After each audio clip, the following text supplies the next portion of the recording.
जय हिंद। मैं सुधीर सर आपको यहाँ पर स्वागत है। आज आपको पढ़ाएंगे फिजिक्स का क्रैश कोर्स चालू कर दिए थे। फिजिक्स का क्रैश कोर्स पढ़ाएंगे तो आप इस लिंक को ज़्यादा से ज़्यादा जल्दी शेयर करें अपने दोस्तों के पास। जल्दी शेयर करें। हाँ ठीक है, ज़्यादा से ज़्यादा जल्दी शेयर करें। चलिए, तो फिजिक्स का क्रैश कोर्स कहे थे कि आपका चालू होगा फिजिक्स का क्रैश कोर्स। किसका क्रैश कोर्स बाबू? फिजिक्स का क्रैश कोर्स चालू होगा, समझ गए?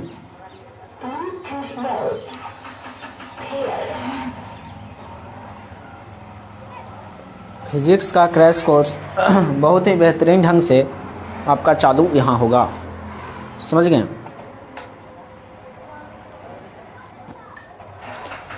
चलिए,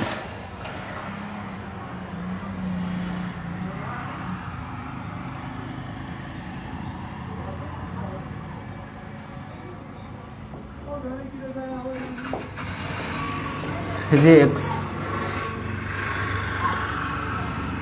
क्रैश कोर्स, समझ गए? 12th फिजिक्स क्रैश कोर्स बहुत ही बेहतरीन ढंग से, बहुत ही लाजवाब ढंग से पढ़ाया जाएगा। सुना है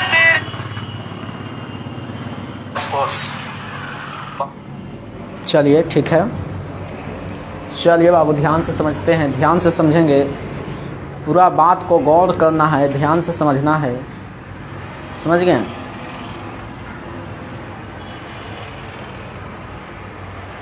चलिए बाबू,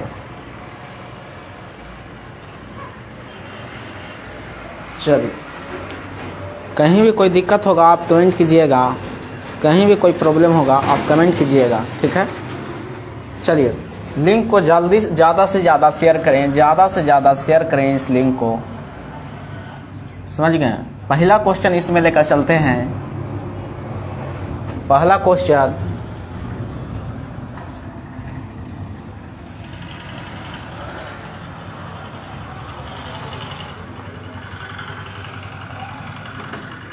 पहला क्वेश्चन लेकर चलते हैं। क्या चीज ये समझते हैं। चलिए, तो आप जल्दी लाइव आ जाइए, एकदम जल्दी लाइव जुड़िए, समझ गए? जल्दी आप लाइव जुड़िए यहाँ पर, क्योंकि पढ़ाई आपका चालू होने वाला है। पढ़ाई आपका चालू होने वाला है। आप जल्दी लाइव क्लास में जुड़िए, समझ गए? फटाफट इस क्लास को शेयर करें। चलिए आ गए, पढ़ाना चालू करते हैं कि जब किसी वस्तु को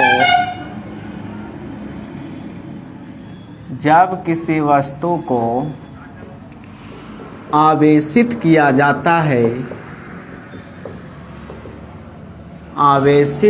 जाता है तो उसका द्रव्यमान क्या होगा? जब किसी वस्तु को आवेशित किया जाता है तो उसका द्रव्यमान पर क्या प्रभाव पड़ेगा? उसका द्रव्यमान क्या होगा? जब किसी वस्तु को हम लोग आवेशित करते हैं तो उसका द्रव्यमान, उसका वेट, उसका मास क्या होगा? उसका द्रव्यमान क्या होगा? समझ गए? शेयर करें, जल्दी इस क्लास को शेयर करें, ज़्यादा से ज़्यादा इस क्लास को शेयर करें, समझ गए बाबू? जब किसी वस्तु को आवेशित किया जाता है तो उसका द्रव्यमान क्या होगा, या उसका द्रव्यमान में क्या चीज परिवर्तन आएगा? चलिए, समझ गए? जब किसी वस्तु को आवेशित किया जाता है तो उसका द्रव्यमान पर क्या इफेक्ट पड़ेगा, उसका द्रव्यमान पर क्या प्रभाव पड़ेगा? चलिए ऑप्शन दे दें। चलिए ऑप्शन देते हैं। घट यानी घट सकता है, बी में बढ़ सकता है, सी में घट या बढ़ दोनों सकता है, घट और बढ़ भी सकता है, समझ गए, घट और बढ़ भी सकता है, डी इन्फानाइट, कोई प्रभाव नहीं पड़ेगा। चलो जल्दी जल्दी क्लास को शेयर करें, जल्दी जल्दी। पहला क्वेश्चन आपके सामने बाबू, पहला क्वेश्चन आपके सामने। किसी वस्तु को आवेशित किया जाता है तो क्या चीज होगा, उसका द्रव्यमान पर क्या प्रभाव पड़ेगा, उसका द्रव्यमान पर क्या प्रभाव पड़ेगा, उसका द्रव्यमान पर क्या प्रभाव पड़ेगा। चलिए बताया जाए। चलिए, जब किसी वस्तु को हम लोग आवेशित करते हैं, जब किसी वस्तु को हम लोग चार्ज करते हैं, किसी वस्तु को चार्ज करते हैं तो उसका द्रव्यमान पर क्या प्रभाव पड़ेगा बाबू, क्या चीज प्रभाव पड़ेगा, आप बता सकते हैं क्या चीज प्रभाव पड़ेगा। तो घट या बढ़ भी सकता है, समझ गए, घट या बढ़ भी सकता है। चलिए आगे चलेंगे। एक बार आप कह दीजिए कि हाँ सर आगे चलिए, आगे चलते हैं। चलिए आगे, विद्युतशीलता का एसआई मात्रक क्या है, विद्युतशीलता का एसआई मात्रक क्या है। अगला क्वेश्चन बाबू, अगला क्वेश्चन, दूसरा नंबर क्वेश्चन, विद्युतशीलता, रुक जाइए लिख लेते हैं question. विद्युतशीलता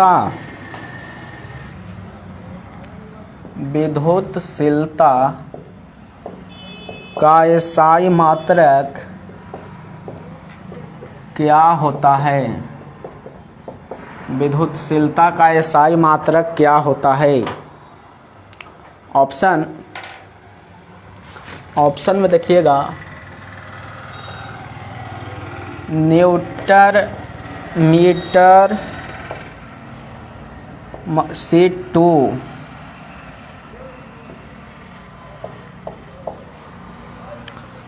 Newton metre square, newton होगा, सॉरी न्यूटन। सी में है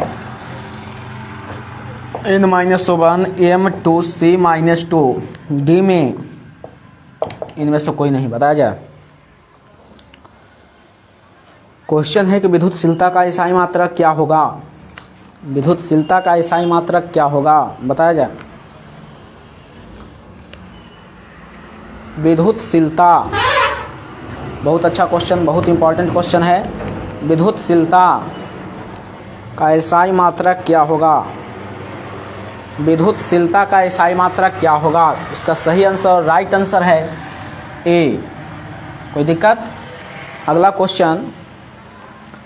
क्वेश्चन छोटू ध्यान से समझिएगा। तीसरा नंबर क्वेश्चन है, ध्यान से देखिएगा, ध्यान से क्वेश्चन पर आगे गौर करेंगे, डील करेंगे, क्वेश्चन को आराम से डील करेंगे। अगला क्वेश्चन है तीसरा, Q1 तथा Q2 के बीच लगने वाला, Q1 तथा Q2 के बीच लगने वाला बल का नाम है। Q1 तथा Q2 के बीच लगने वाला बल का क्या नाम है, बताया जाए।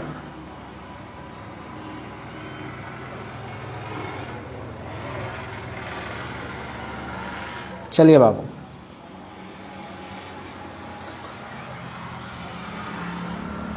चलिए, यानी Q1 और Q2 के बीच जो बल लगता है उस बल को क्या चीज कहते हैं, और बल को किस नियम के द्वारा लिखा गया है, बताया जाए। ऑप्शन में दिया गया है Q1 तथा Q2 के बीच, Q1 तथा Q2 के बीच लगने वाला बल को क्या चीज कहते हैं, लगने वाला बल को क्या चीज कहते हैं। ऑप्शन देख लेते हैं। ऑप्शन में है कूलम्ब बल, कूलम्ब बल, समझिएगा ध्यान से।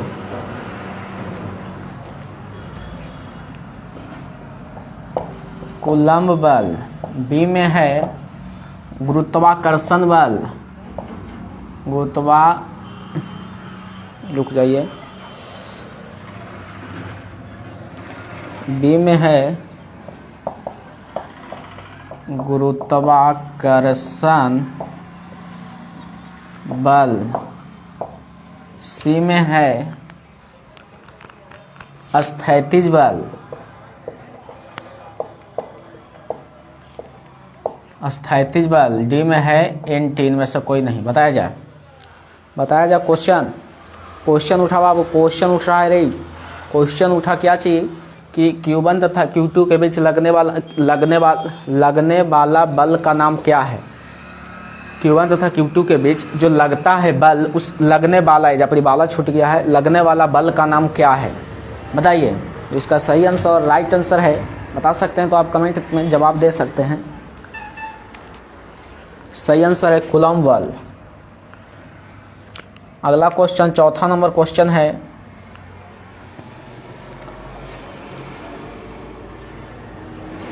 चौथा नंबर क्वेश्चन है, ध्यान से समझिएगा।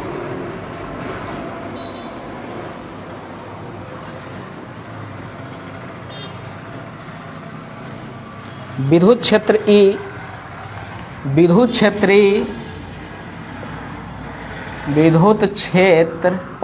E तथा विभव भी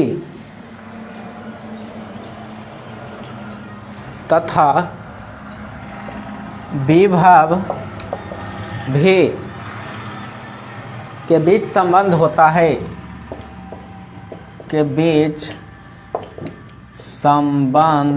होता है, कैसा संबंध होता है। ऑप्शन में दिया गया है E बराबर dV बाई dx, बी में है E बराबर dx बटा dV, सी में है E बराबर minus dV by dx, D में है dV बाई dx। चलिए बताया जाए। क्वेश्चन है कि विद्युत क्षेत्र E तथा विभव B के बीच संबंध है, कैसा संबंध है। सही आंसर, राइट आंसर E बराबर minus dV by dx, E बराबर माइनस dV बाई dx। तो चलिए आज का क्लास इतना ही रहने देते हैं, समझ गए आज का क्लास। चलिए एक क्वेश्चन और ले लेते हैं, पांचवा क्वेश्चन, 5 क्वेश्चन पूरा कर देते हैं। आवेश कितने प्रकार के होते हैं। आवेश कितने प्रकार के होते हैं। आवेश कितने प्रकार के होते हैं। Option number A 2, option number B 3, option number C 4, option number D 8। बताया जाए तो इसका सही आंसर और राइट आंसर है आवेश कितने प्रकार के होते हैं, तो 2 प्रकार के होते हैं। चलिए बाबू आज का क्लास इतना ही रहने देते हैं, अगला क्लास जल्द ही लिया जाएगा। मौसम भी ख़राब है, लाइन का दिक्कत है। चलिए तो आपसे विदा देते हैं, थैंक्स।